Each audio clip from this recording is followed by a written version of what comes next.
కత్తి మీద ఒట్టే చెప్తున్నా, నా ముందు 1,00,000 మంది సైన్యం ఉండొచ్చు, నేను ఒక్కడనే కావచ్చు.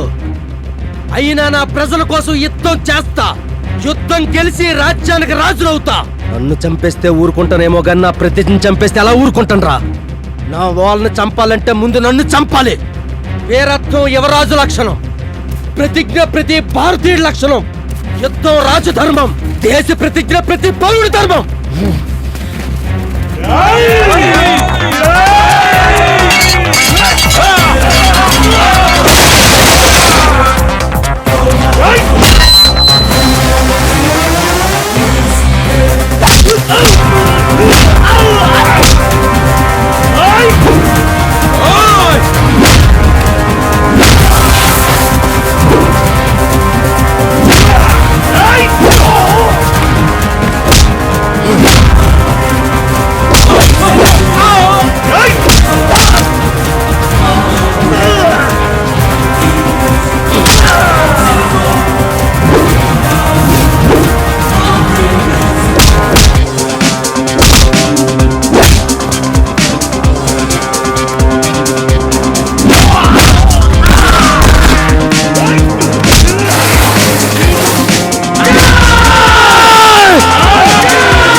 నన్ను చంపినంత మాత్రాన గొప్పడి వైపో.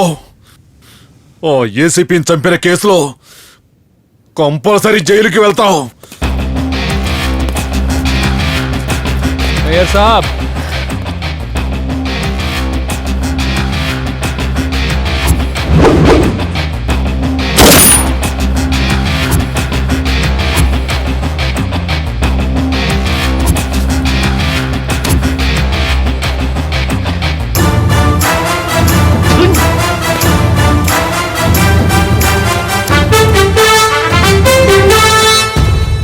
ద ప్లేజ్ టెక్స్ట్ బుక్ లో ఒక పేజీ నింపటానికి ముద్రించలేదు.